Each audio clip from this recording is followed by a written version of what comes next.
Hello. This week we're starting things off with a game of this or that. Now, when I say the name Tesla to you, who is the first person you think of? This man or this man?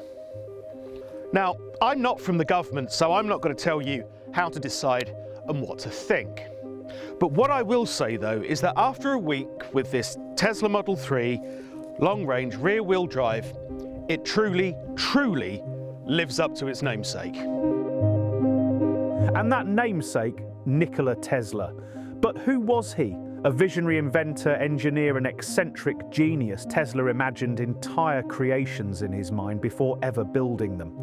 He dreamed of free energy, wireless power and a world connected by electricity. But he was also famously peculiar, obsessed with the number 3, repulsed by pearls, and once claimed to be in love with a pigeon. Despite being overshadowed by other historical figures, Tesla's ideas shaped the world we live in. So his legacy isn't just alive, it's wired into everything around us. Don't believe me? Well, here's a list of things that Nikola Tesla invented during his incredible life. 1887, he was the first person to harness the power and discover alternating current. 1891, he invented the Tesla coil. 1893, Nikola Tesla discovered and again invented neon and fluorescent lighting. In 1897, it was Nikola Tesla, not Marconi, who invented the radio. 1898, he invented remote control. So, well, if you're listening, Nikola, thank you for helping me stay on script. And in 1909, he discovered the Tesla turbine. Pretty impressive, no? And this begs the question, so why then is the Tesla Model 3 the four-wheeled manifestation of Nikola Tesla himself? Let's go and find out.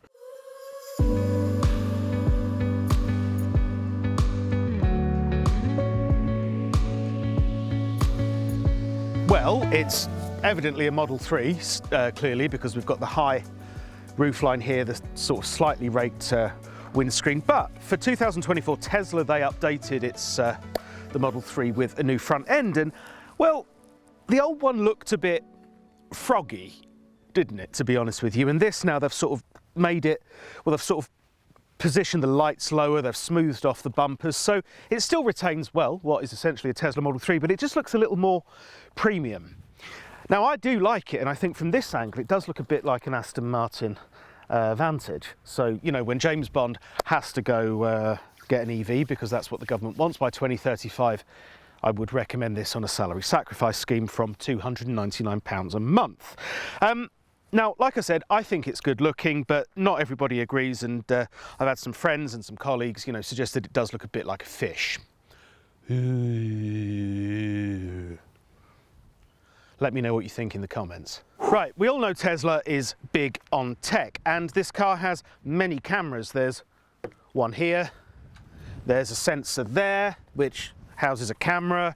Expect there are some hidden in the back. Some, of course there are. Come on, George. Another camera in these pillars, which are actually pretty thick, if you notice there, and they do sort of obstruct vision when driving. And while you can open your car via the Tesla app, you also get one of these key cards with it, which allow you to do this.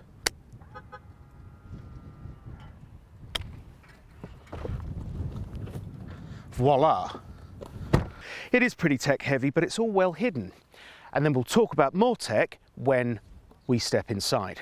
You, sir or madam, are probably wondering how much the Tesla Model 3 long-range rear-wheel drive costs. Well, it starts at £44,990, which undercuts rivals, well, or is similar to rivals such as the BMW i4, the Polestar 2 and the BYD Seal.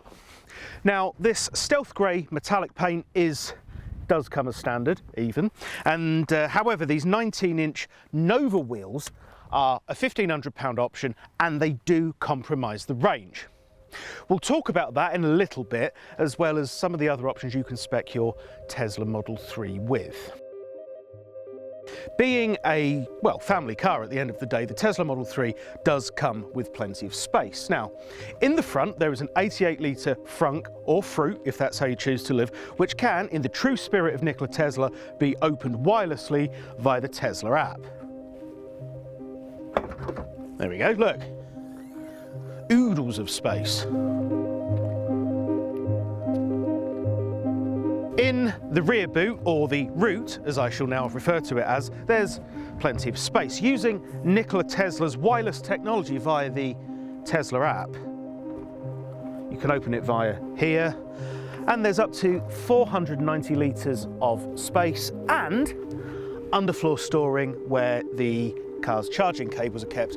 Whether you choose to leave them in or take them out, that's entirely up to you, but yeah, it's pretty big, and, if memory serves, bigger than its rivals we spoke about earlier.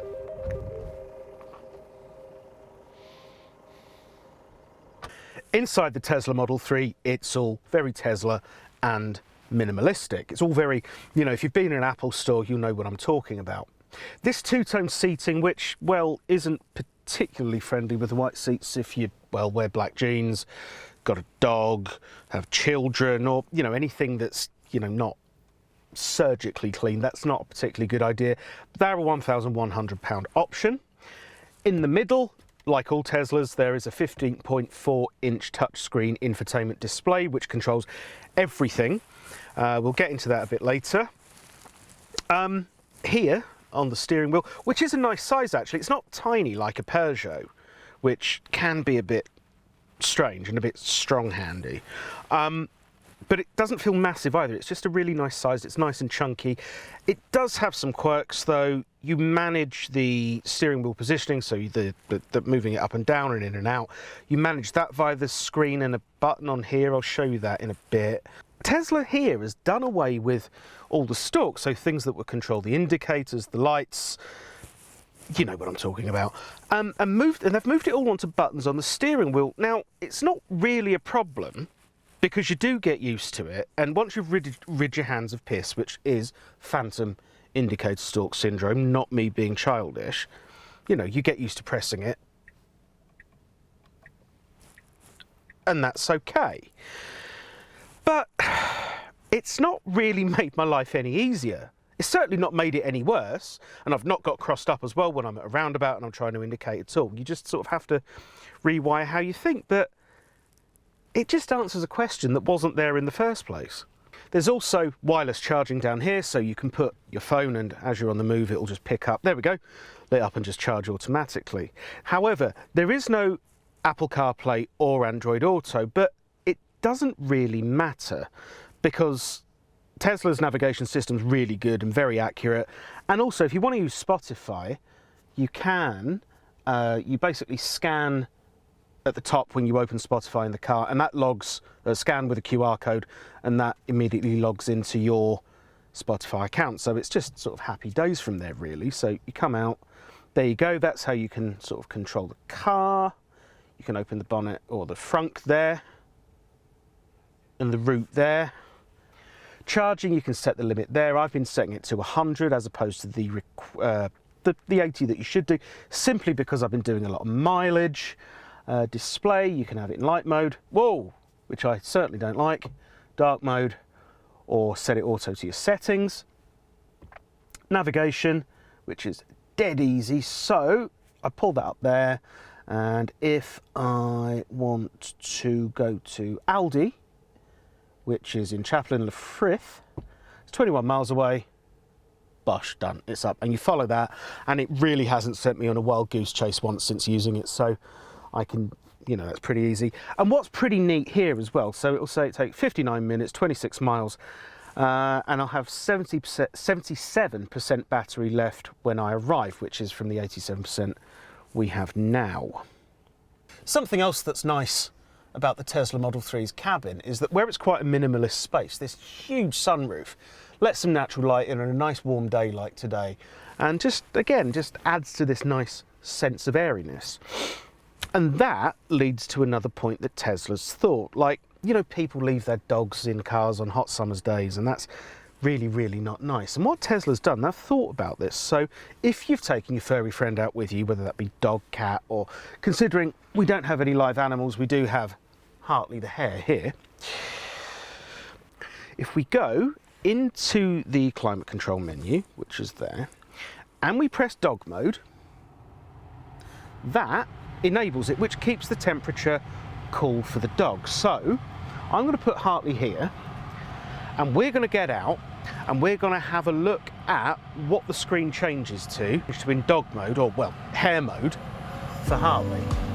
Shall we?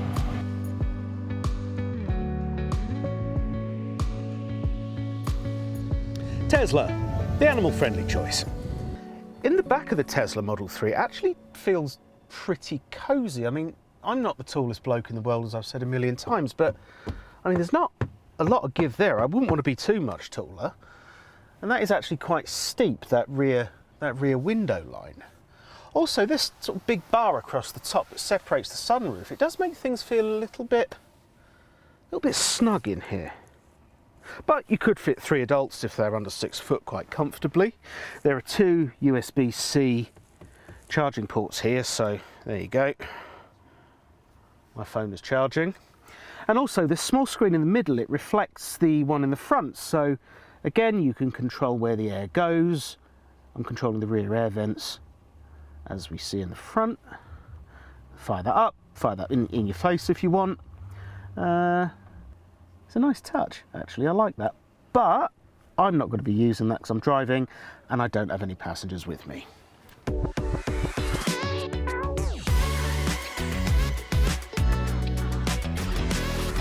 A big chunky C-pillar, and we are away.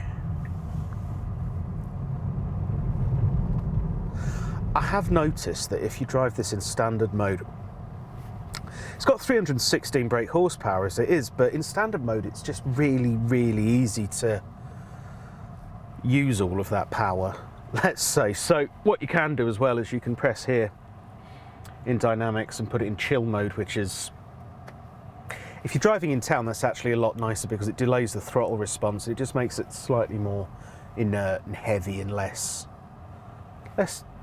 shovey. It's just easy. It's like, and you know this if you use a Mac computer, or an iPhone or whatever, you just turn it on and it works without any faffing about. And this is what this car's like. Like, if you like messing around with cars and you are of that sort of tinkery bent, it's not going to be for you. And I'm not one of those people. But if you want something that is a quality item, it just works, and you don't have to really think about it, that's what this car's about.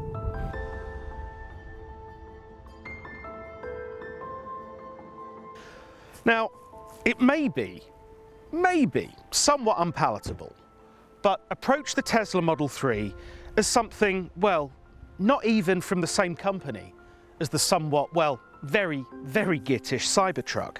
They're just 2 totally different entities. For me, over the course of the last 10 days, the Model 3, it's moved on what an EV should be. It's brilliant, and when it goes back, well, there's definitely going to be a Tesla Model 3 shaped hole in my life. It's that good. I mean, I really want one. And if you'd have told me 10, 11, 12 days ago that I would become a Tesla fanboy, well, I'd have laughed at you and told you to do one. But genuinely, it is that good a car. If Nikola Tesla had designed a car, which I'm sure he would have done had he lived any longer, then it would have been very, very close to what the Tesla Model 3 is today.